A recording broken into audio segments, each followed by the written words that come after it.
What if Marvel's biggest problem isn't bad movies? What if it's that nothing feels important anymore?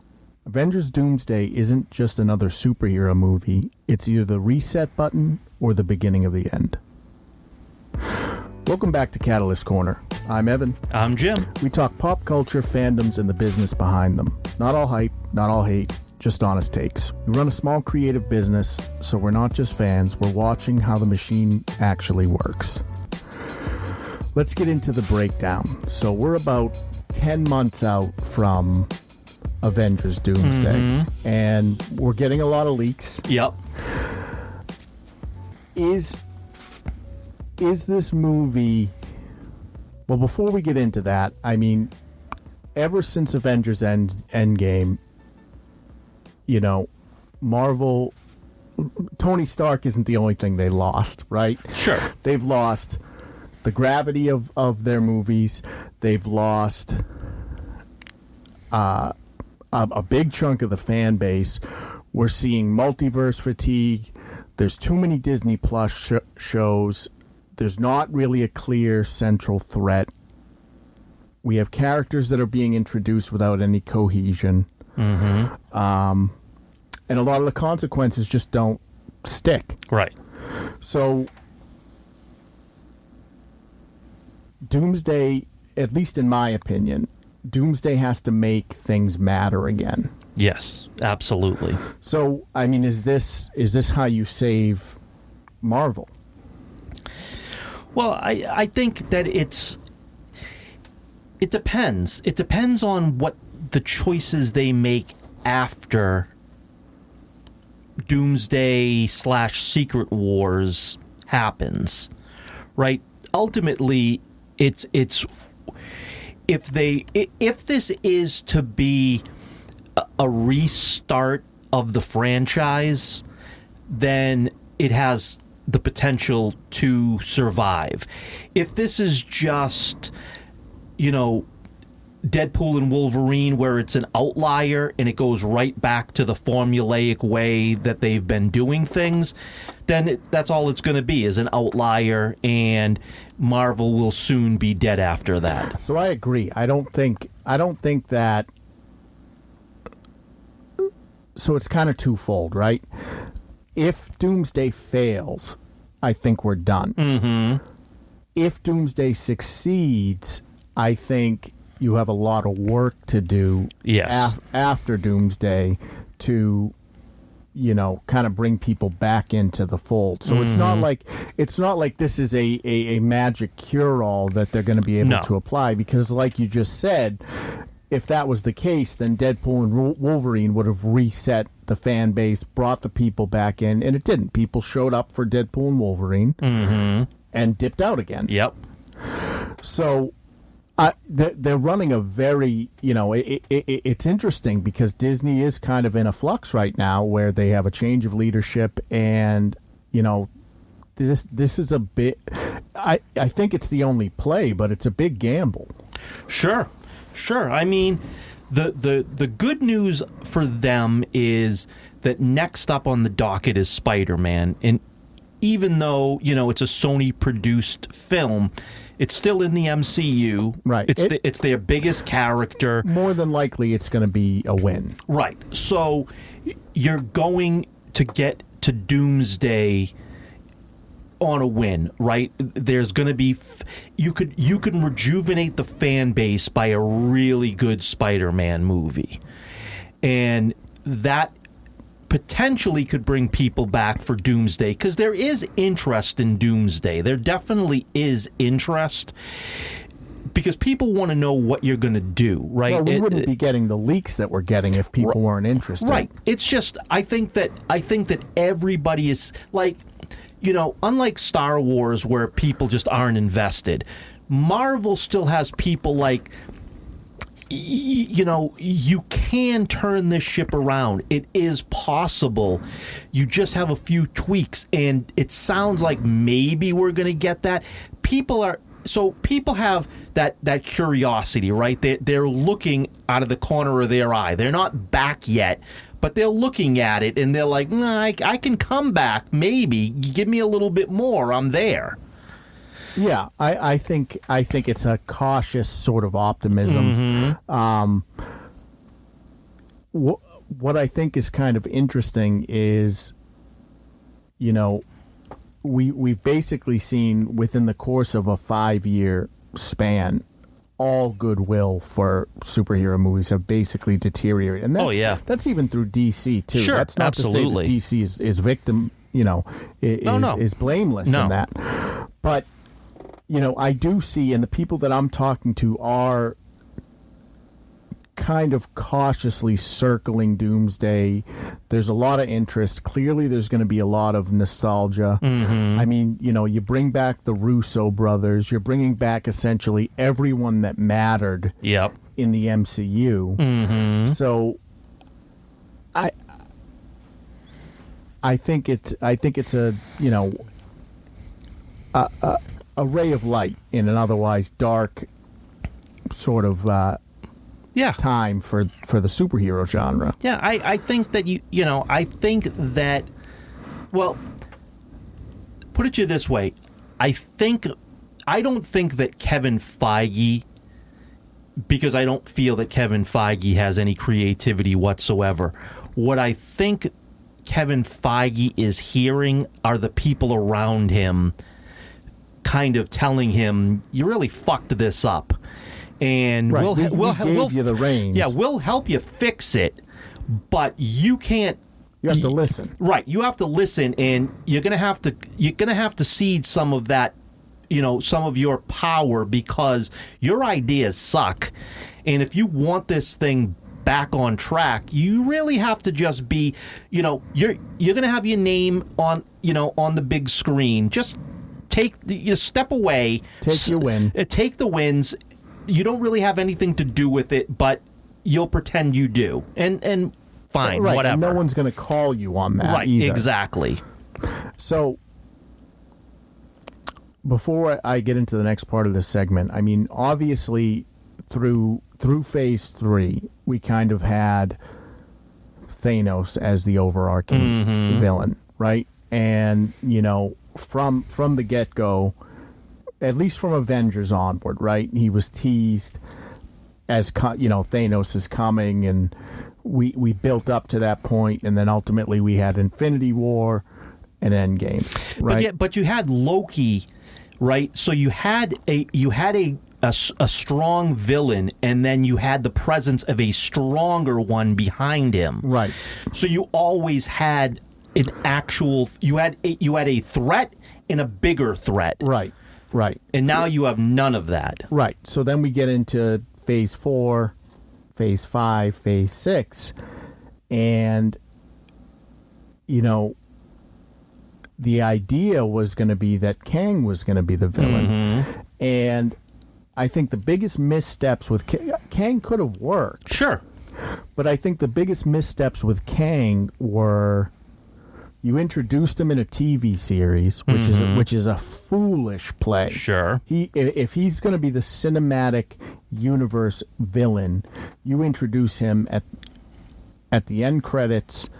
You have him pop up, so at least the audience can say, "Okay, so this is the new bad guy that we have to get behind." You did a soft launch of Kang. On the TV show, whether Loki was popular or not, and it was a popular show for its time. Sure, but it wasn't popular in the way that the movies were popular. Yeah, exactly. So you do a soft launch of Kang, which, again, for the majority of your fan base that isn't going to consume the TV shows, which I think was a misstep on their part. They really thought that the fans were in for all of it. Yeah. And the mistake of all that was, one, the fans are not in for the diehard fans will watch the TV show, so you better make them for the diehard fans, which they didn't do. Which they didn't. They made them for the general audience who wasn't and didn't tune in for the TV shows. And then you soft launch the new big bad on a TV show, which gives him less weight. Which again, if the TV show was about him, then okay, it still would have been a soft launch. He was in an episode. Right. it was right. It was a very soft launch for your new big bad of the phase, quote unquote. And then he didn't appear again for a while. Right. And then you put him in an Ant-Man movie, of all things. Again, not saying the Ant-Man movies don't have their charm. It's just that this is the big bad of the universe. Ant-Man was the absolute wrong movie to fully introduce this new big bad. Like, you couldn't have picked a worse choice. Right. Maybe Captain Marvel would have been worse. Right. But that's about it. But so that's the thing, is that so you fumbled your big bad for your new phase, and ultimately dropped the ball with that. And then obviously Jonathan Majors got into some legal trouble, so you have to let him go. But that shouldn't have been a hindrance. Well, if they hadn't dropped the ball, then you just replace the actor, right? And that's what I'm saying. But it was already on life support before that happened, because you had a terrible launch and you didn't have anything written going forward. You really had no idea what you were going to do going forward, because if you truly had a real solid pathway to where you were going, like going back to when Joss Whedon wrote you the pathway to get to Avengers, right? If you had that pathway and you had a solid launch of this character, yeah, you could have just replaced Jonathan Majors and kept it going, and no one would have blinked an eye. But it was so easy to pivot from Kang because no one gave a shit. Right, because there was no weight to the character at all. None whatsoever. So now we're in what are we in, phase 6 now? Yep. Okay, so this is supposedly going to be the turning point, the reset, the reboot.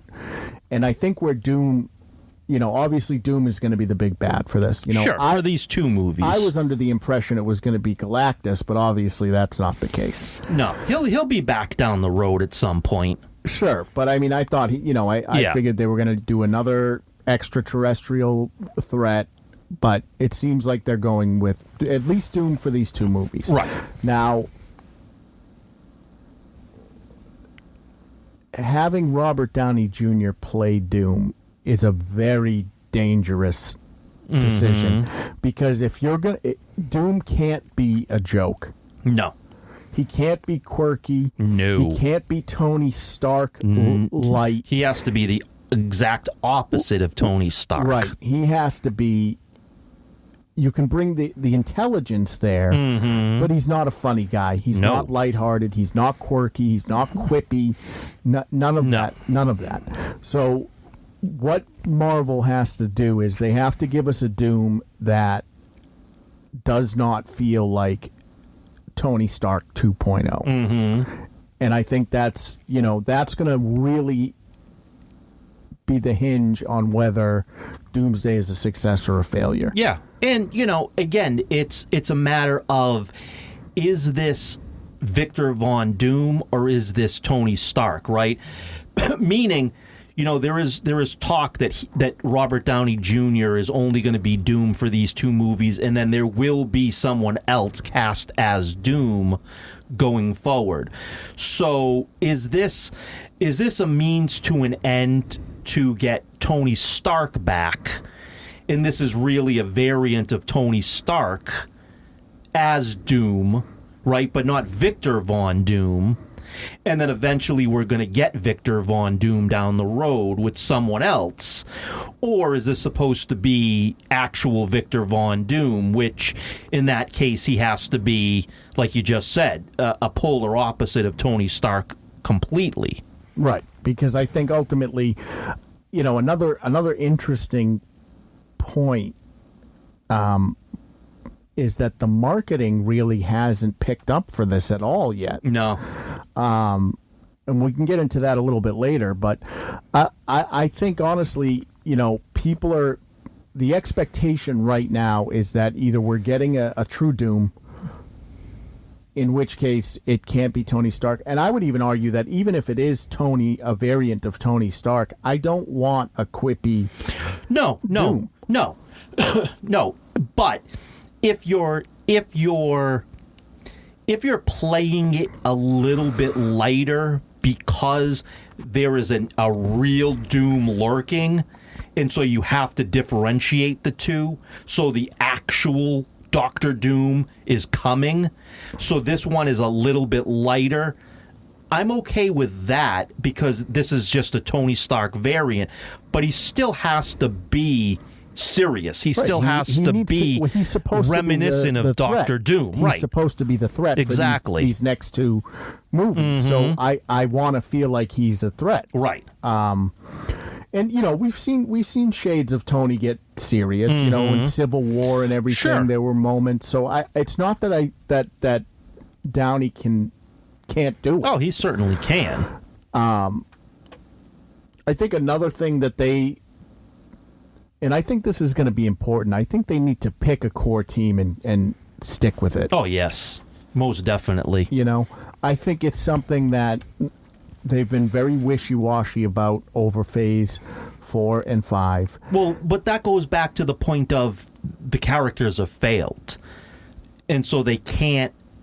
not that they didn't want to, it's that they put out all these characters and they've all failed. And so you don't have the confidence in that core team anymore because you don't have the characters that anybody wants to make up that core team.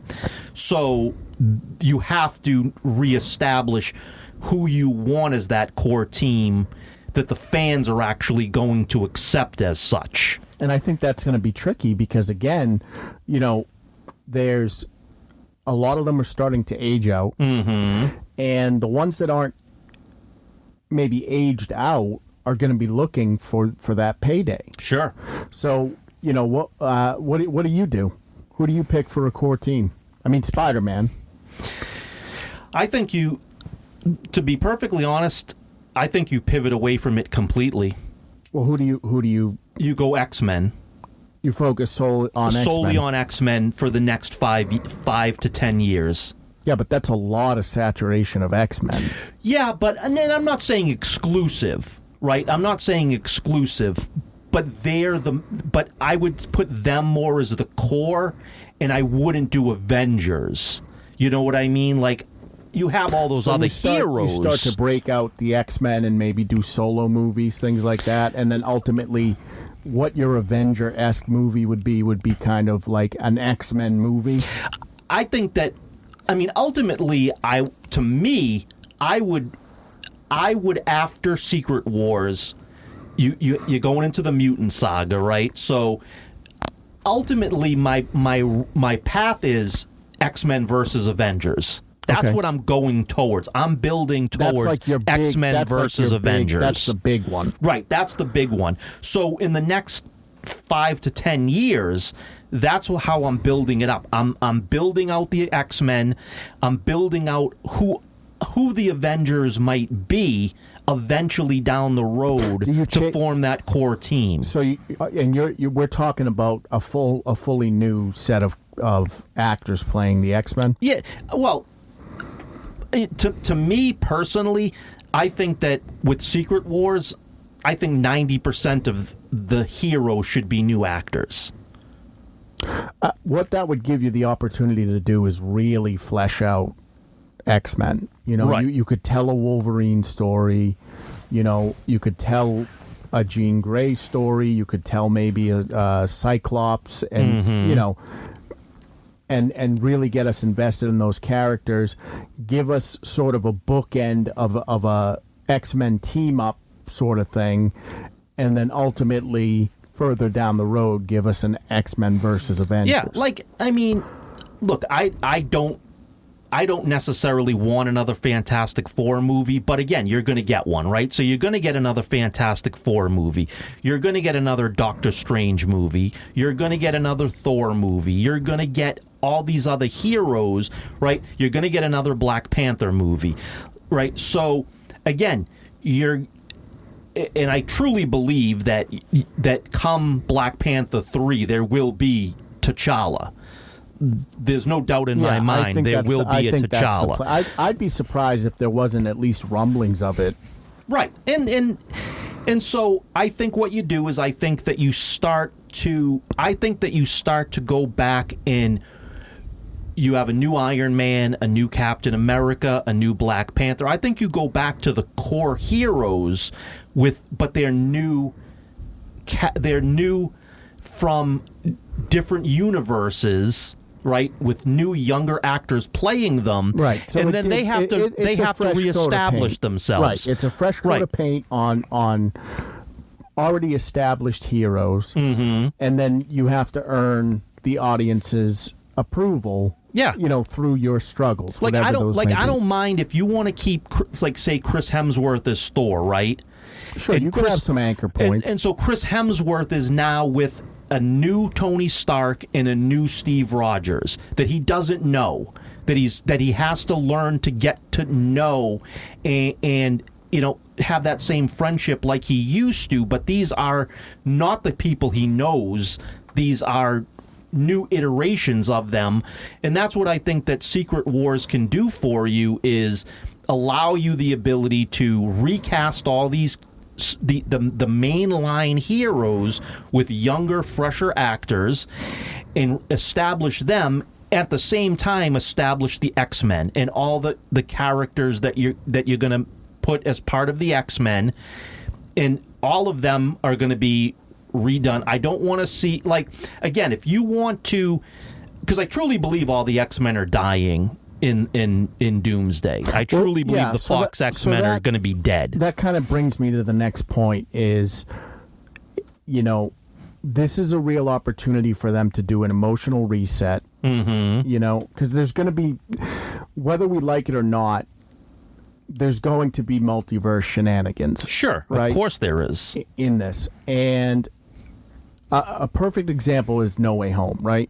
People really liked No Way Home because there was an emotional heart to it. And Peter paid a price in No Way Home. And they tolerated the chaos because, there was that sort of price and sacrifice that Peter paid. Right. Right? Whether it was losing Aunt May, whether it was resetting so everyone forgets him so he's back to being a loner. I mean, the audience is willing to overlook some of the gimmicks as long as there's sort of that emotional reset. So I think the only true path forward for Doomsday is, there's going to have to be sacrifices where, and it, like you said, it is a good way to to shed the old guard, get rid of the X-Men, get rid of whoever's not coming back. Right. If it's Steve Rogers or if it's I don't know if they'll do Bruce Banner because he's in a weird spot right now. But yeah, I mean he's in the new Spider-Man movie, right? And he may not be in anything. But here's the thing. I mean, look, I hate Mark Ruffalo with a passion. And I hate Mark Ruffalo as Bruce Banner. But also look at Mark Ruffalo. He looks like an old man. Right. You know what I mean? Like, that shouldn't be your Bruce Banner going forward. And regardless of what you think of, of Mark Ruffalo or even Robert Downey Jr., they're too old for another 10 years. Yeah, Downey's in his 60s. Yeah. You can't, even like all the X-Men that you're bringing back, all the Fox X-Men, everybody is, 50s and 60s and above. Like, you can't, this has to be it. You have to use this as a way to say your fond farewell to everything that's been previously established and then move this thing forward with a fresh coat of paint, like you said, with all younger actors that can give you another 10 years. Yeah, because look, this may be unpopular, but I don't want to see Hugh Jackman playing Wolverine forever. I don't want to see Hugh Jackman playing Wolverine again, ever. Like, I just don't, because he's done it enough. And, like, I'm fine with him if... Well, I mean, we're going to see him in Doomsday. Right, but I'm saying, if Secret Wars is his finale and there's a new Wolverine after that, I'm fine. But I don't want to see Hugh Jackman as Wolverine after Secret Wars. I don't ever want to see that again. We've seen enough of it. It's run its course. Now, like, I'm okay with, like, say, Ryan Reynolds remaining as Deadpool. I mean, Well, he's just one of those beings that can kind of float in and out. But, like, so, again, there are some people that you can keep. Like, obviously, I would keep Tom Holland going for a while longer. Yeah, I'd ride that out for a bit. There are some people that I would definitely keep going, but there are some most definitely, like, you know, Florence Pugh as Yelena, right? Not as popular as they wanted her to be, not as popular as some people online like to pretend she is, but she's okay. Yeah, she'll work. So you can have her going forward. Kate Bishop, she got some notoriety, right, in the Hawkeye series. I'm cool with retiring Jeremy Renner and going with her going forward for a while. Like, some of these established heroes that you have with the actors you have playing them, I'm okay bringing them forward. Yeah, but they have to be, you know, but they can't be the central focus of it either. Right. They're, you know, I don't think anyone is arguing for Hawkeye to be the leader of the Avengers. No, definitely not. And, you know, just because they bring in Kate Bishop, that doesn't change that statement. Right. So, you know, ultimately, I think the smart move is, you know, realize that Ironheart failed, so obviously she's not going to be able to pick up the Tony Stark mantle. My thought is that, you know, if Robert Downey Jr. is playing Doom for these two and it's going to be a variant, then we're going to get basically Nick Fury 2.0 through Tony Stark, right? I don't think we're going to get a new Tony Stark. I think it's going to be Nick Fury. Tony Stark is Nick Fury, honestly. I mean, which may work, it may not. I mean, you need someone pulling the strings behind the scenes.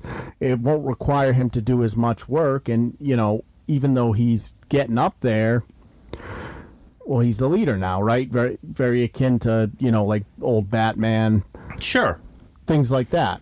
So, I mean, I think it's a possibility that we may not see someone fill Iron Man's shoes. But who do you get to lead it? I mean, is it X-Men? Is it Thor? Is it... Well, I think you can... I mean, I think the problem... You know, this goes back to the problem, right?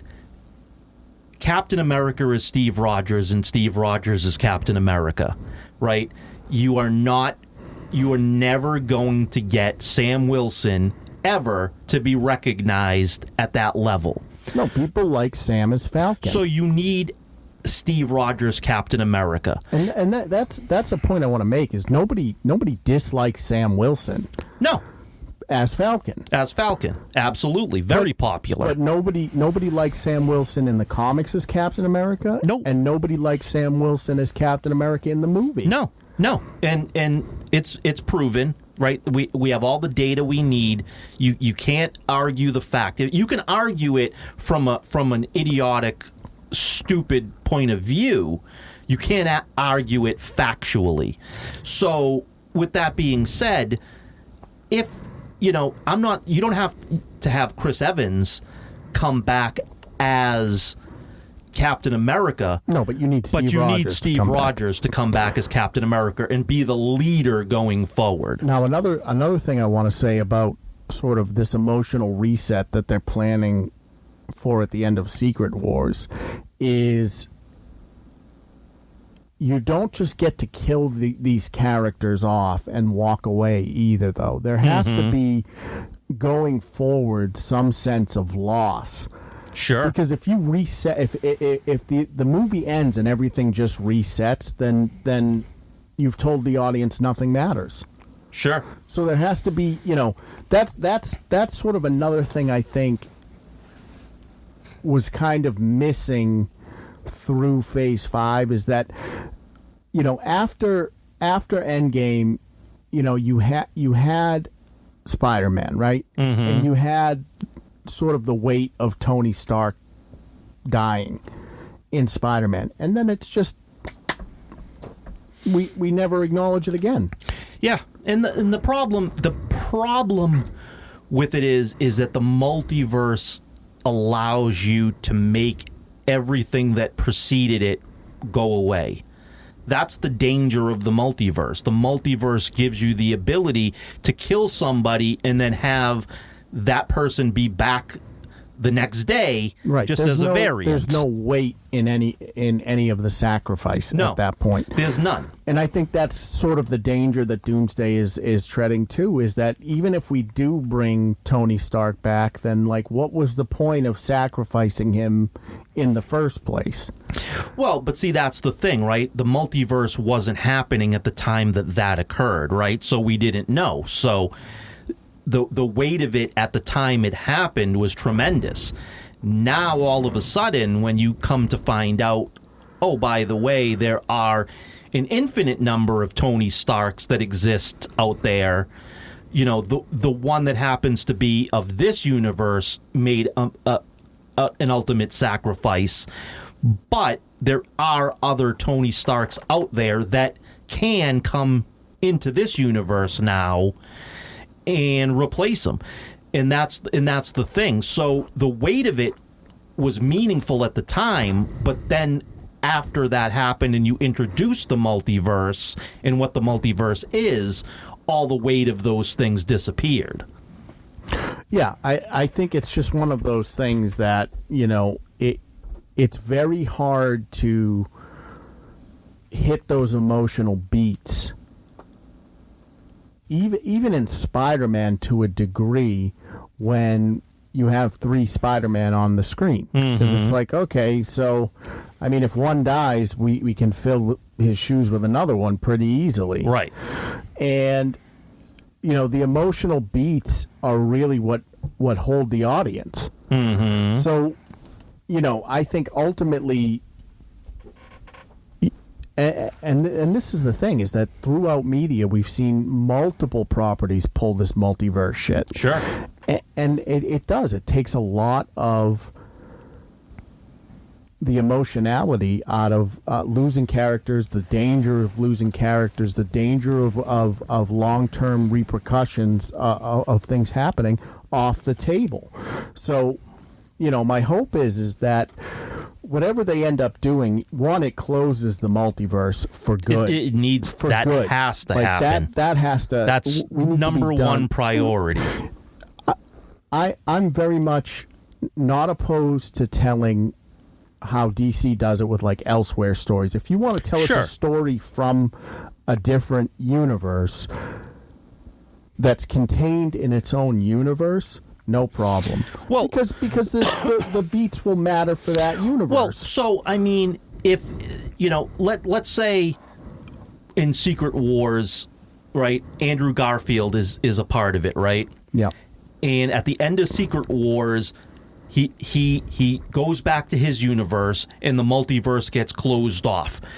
And you want to do an Amazing Spider-Man 3 movie? He's going to be self-contained now in his universe, but the larger universe still exists. So he can talk about it.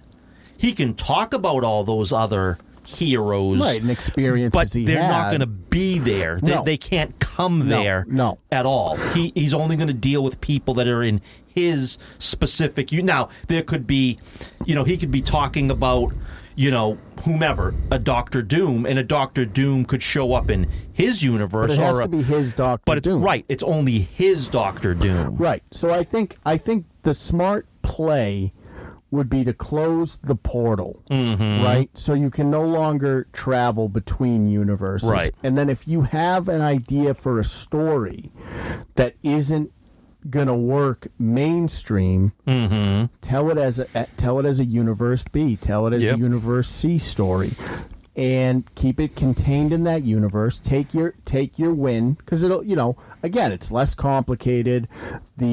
The sacrifices and the dangers a lot more real, because it's not just, you can't just replace. That's one thing that I thought Deadpool and Wolverine highlighted with them going to the Bureau and having all the universes and trying to pull all of these, and it's like, I don't want that. I want the universe. Pick a universe and stick with it. And if you want to tell a story from another universe, cool. I'm still down for that, but tell it in its own universe so that the story beats have weight and matter. Here's ultimately what I would want, right? I don't want Tony Stark to return. Right. I want his death to have mattered, and I don't want him replaced. What I want at the end of Secret Wars, I want the reveal that this Doctor Doom is in fact a variant of Tony Stark. And then I want Victor Von Doom to come in and kill him, and Tony Stark dies twice. You just want the double gut punch. Yeah, right. Because I think that if you want emotion, Tony Stark dying twice and never coming back. Right, you thought you were going to get him back, and we've taken it away from you. And he'll and the multiverse gets closed off by the real Doctor Doom, and you're never getting a Tony Stark back. That to me would matter. Yeah, that's a dark way to end Secret Wars, though. Right, but now you have a reason to keep going forward, right? Now you have this big bad who is, at the end of that, he's bigger than Thanos, right? He's bigger threat. Yeah, he took away Tony Stark, ultimately. Right. And so now you've got a threat that you may not be able to handle. And then, like I said, add on to it, now you have all these mutants that are appearing that may not necessarily be on your side that you have to contend with. So now you have all these stories that you can tell to, like I said, ultimately lead to X-Men versus Avengers. It's an interesting... Yeah, I thought it out. Did you? Oh, yeah. Let's talk about the business of it all. Sure. So, as I stated a little earlier in the episode, I think it's very strange. So we're about 10 months out, right? And this is supposed to be the biggest, they're kind of dancing around it, but from what I'm hearing is like they're trying to tout this as big as Infinity War Endgame. Sure. And we're not seeing anything. I mean, there were a couple of teasers, and the teasers were nothing teasers. Like, oh, Steve Rogers is going to be back, right? Like, all right, great.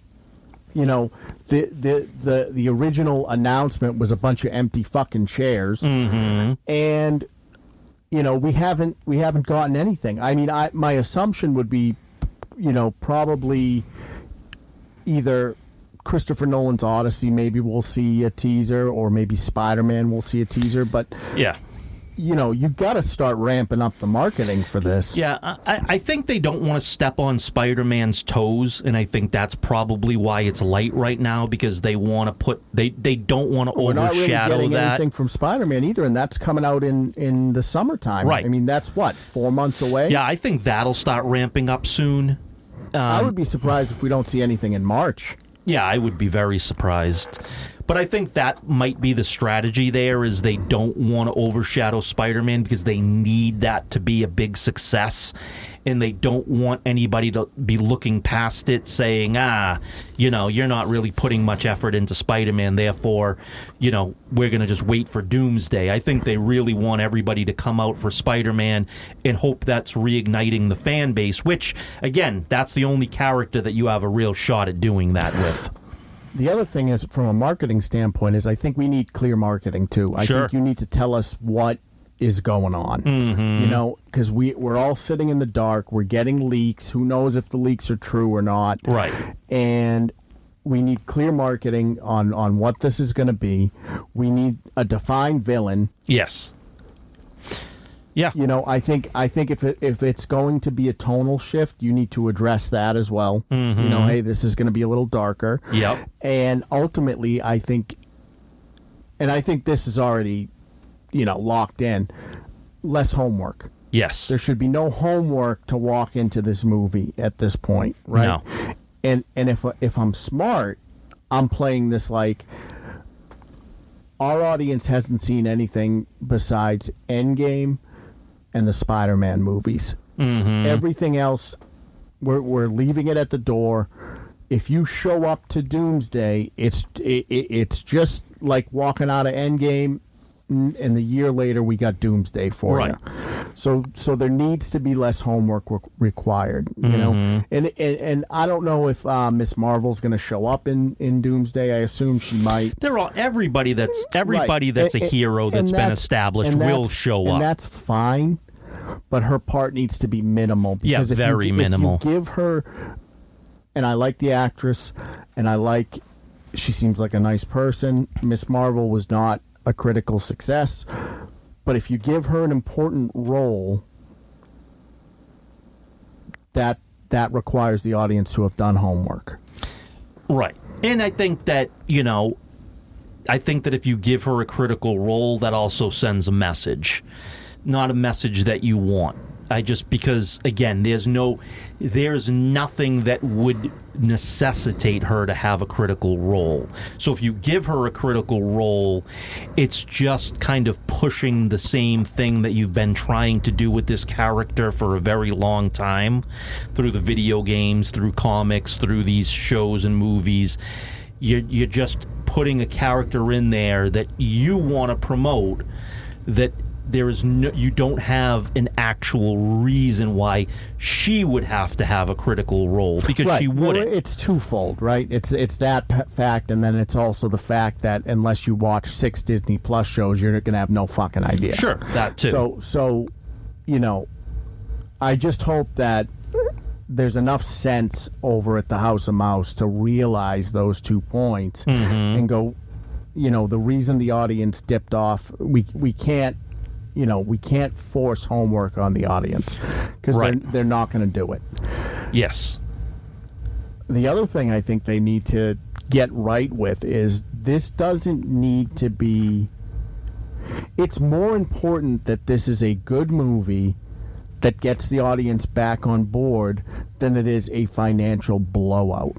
Sure. And so they need to get right. That needs to be the goal. The goal needs to be, we got to get the audience back in the seats, buying the toys, back on board with us before we start doing these blow. And I'm not saying it's not going to be. It'll do well over $1 billion. I don't know if it's going to do $2 billion like Endgame did. Well, the problem is going to be how much this movie costs to make, and then what can it possibly make based upon how what the spend is, right? So that being said, it may not financially make money because of how much money you sunk into making this movie, but if it reignites the fan base and it's a massive success from the fans' point of view, even if financially it doesn't make money because just the ungodly amount of money you need to spend to make it, that would be okay. That's still a win, and everybody would look at it as still a win, except for except for the bean counters. Well, except for the bean counters, and except for the rage baiters, that will just just want to shit on everything anyway. So that's the thing, is I think it's much more important for this to financially be mediocre, but in the cultural zeitgeist be a home run, than it is for this to be a financial blowout, and then in the cultural zeitgeist it's just mediocre. Yeah. Because ultimately, you have to look at a long-term strategy with these movies, and if you can't get the audience back on board, you're just going to be looking at more phase 4 and 5 going forward. Yeah. Now, again, if the movie, financially slips a little, but there's a bunch of Doctor Dooms at Comic-Cons and little kids having Doctor Doom Halloween costumes, then you've won.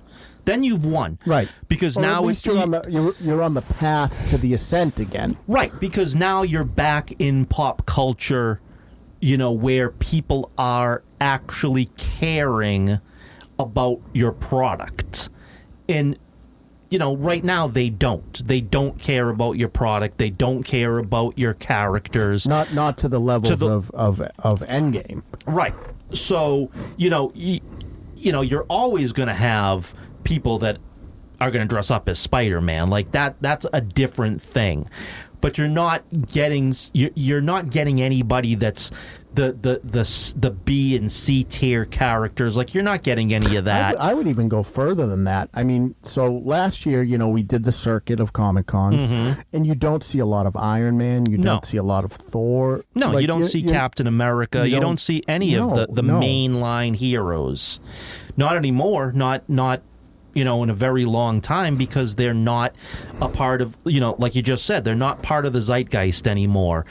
But if you start seeing those characters come back into the pop culture zeitgeist again, then you're on the right track. You've hit the right nerve that you have something good going forward. But you can't Kevin Feige it and go back to doing what Kevin Feige wants to do. You gotta keep doing what the fans are asking for you to do. Right. And to close this out, we don't root for franchises to fail. We don't. Not at all. Don't. We want them to evolve. Especially not this one. Right. We want it to evolve. Mm-hmm.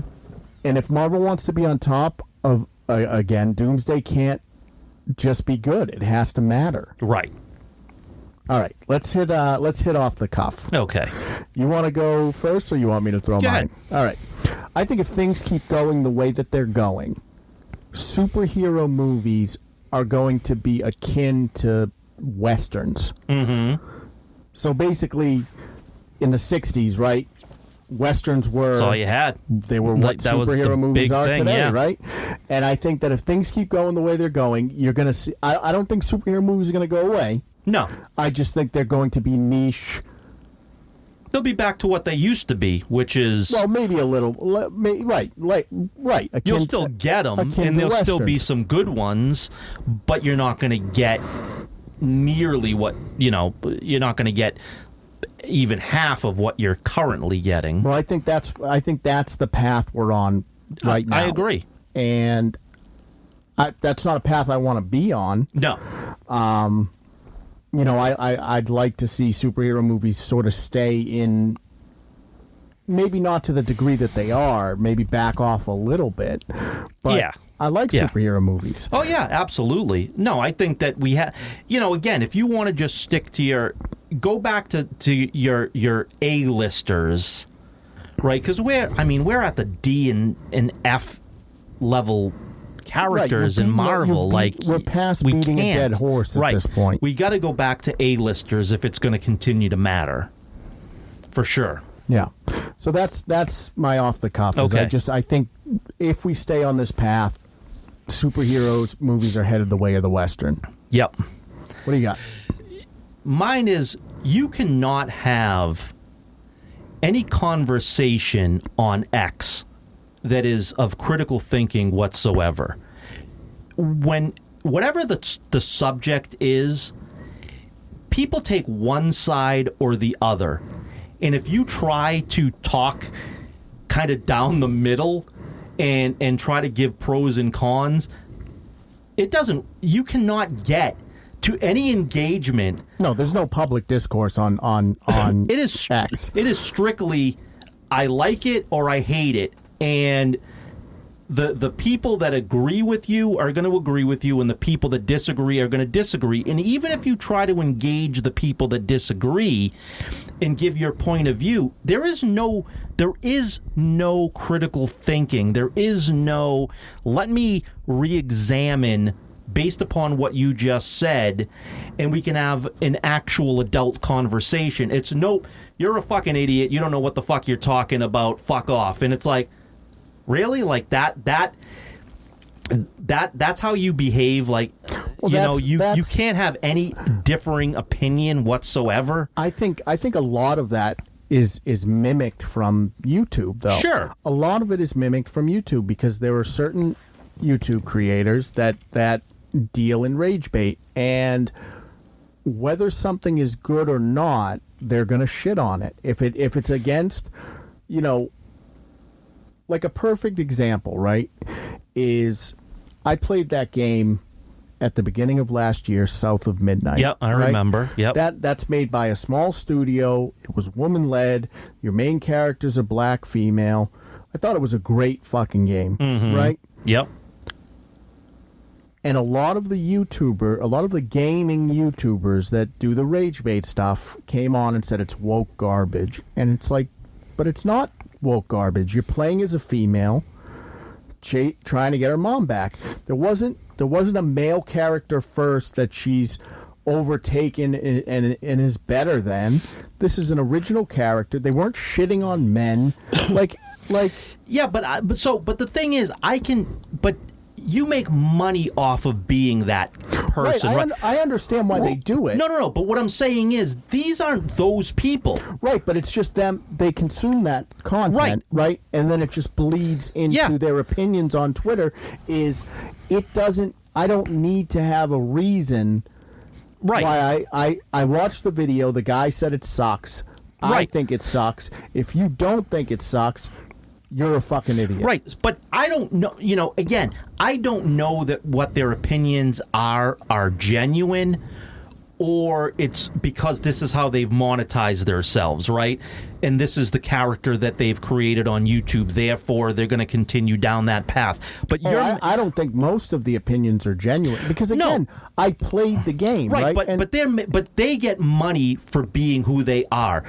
These are just regular people that that if someone puts a post, and these are just not YouTubers, not making money. They're just regular everyday people who can't have any critical thinking whatsoever. Well, think about it like this, though. These people are consuming that type of content, which is giving them observation bias of their opinion. But you and I consume that content, and we don't fall into that trap. That's why we do a podcast, right? But you can, but that's how simple-minded these people have become. On both sides, because again, you could sit there and say, something is great, and you get all these people, and it's like, but it wasn't. Like, you can't just say something is great and it's not factually true. Like, you can sit there and say, I liked it, even though I know, but it's like, no, they don't want to hear that it's not great. Everything is so polarized at this point. Right. It's just incredible that you can't have a conversation where you want to have a give and take on the subject. You're gonna get hammered. Whatever side you fall on, you're gonna get hammered by the other side. Even if you want to try to engage the other side with, hey, I hear what you're saying, but let's talk. It's like, nope, there is none of that. I think part of the problem is X was never designed to be that platform anyway. Sure. And they're trying to fit a square shape in a round hole with what they're turning it into. Mm-hmm. And so, that's the type of discourse that you're going to get on there, because it's, you've taken what X was originally designed to do, and back when it was Twitter, you could get news, you could get, short, it was just supposed to be short, quick blurbs, and now it's become this whole social media platform where people want to have opinions and stuff, but they don't actually want to have any discussion. Right. So X is not the place to be. No, it is certainly to be having those conversations. If you want to have conversations about things of pop culture or whatever, I mean, I don't talk politically, but I mean, that it's the same thing there as well. But it doesn't matter what the argument is. It doesn't matter what the topic is. You just can't engage in any meaningful way. All right, that's a good one. Thanks. Let's move on to the watch list. We rate these as see it, stream it, or skip it. What do you got? Okay, so I went religious on this religious week. Yeah, so I watched The Pope's Exorcist with Russell Crowe. A chubby Russell Crowe. Very. So I thought the movie was okay, and I thought the ending was weak. I thought it really fell off. That's the one that ends in the basement or the dungeon or whatever. Yeah. It was, so, but it wasn't a bad movie. It didn't do well. But I thought it was okay. I thought it wasn't. It was a little bit, not predictable per se, but I mean it was a little bit kind of far-fetched, but it wasn't too bad. I wouldn't recommend watching it, but if you do, you do. It's not terrible. Is it a stream it or a skip it? I mean, I would say skip it. The other one I saw is Conclave. And this is with... Wow, you went real religious. Yeah, I did. Conclave, I'm going to give an absolute skip it. I think the ending of this movie made this movie a pile of dog shit. I hated everything. Did you see this movie? No, I'm not big on I'm not big on drama. Like, I like historical dramas, even if they lean into fiction, if they're, from a long time ago or whatever. I don't like these pseudo, like,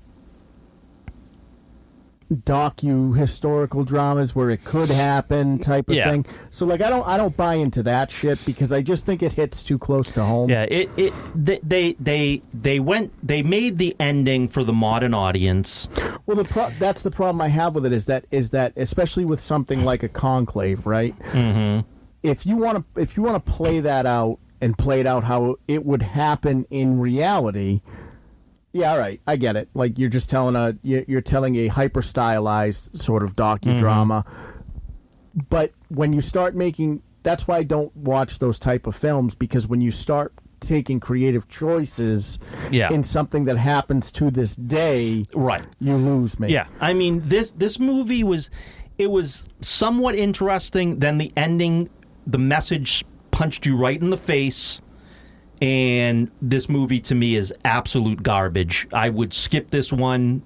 It's long, too, right? Yeah, it's like a little over 2 hours or something. So, yeah, I'd say both of them are skips. The Pope's Exorcist, this one, Conclave, I couldn't say anything more that this movie is... So the Pope's Exorcist, stream it if you have nothing else to watch. If there's nothing else. Skip it otherwise.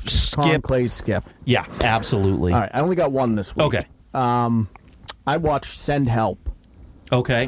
Which is a 2026. They market it as a horror movie, but I don't think it was a horror movie. Okay. I would say it's more of a suspense. Yeah. Comedy. Oh, there's comedy. It certainly doesn't market it as comedy. Yeah, there's some lighthearted moments in it. Okay. I would say stream it. I don't think I'd go to the theater. It's in the theaters now. Right. I don't think I would go to the theater to see it. I'd say give it a stream. Okay. I don't think Rachel McAdams is particularly funny, so the comedy was hit or miss for me. Okay. But she's a good actor. Yeah. And, basically the premise is she's working in corporate America for a shithead boss. She gets passed over for a promotion, and they end up taking her and a couple other people on a jet to a company trip. The jet goes down, and her and the boss end up on an island. Mm-hmm. And then it kind of goes from there, and I won't get into spoilers or anything, but it's rating out very high. Yeah. I don't know. I would probably give it, if I had to give it a number, I'd give it a 7. Okay. So it's not bad. It's not a bad watch by any means. Mm-hmm. I don't understand where they're getting 96.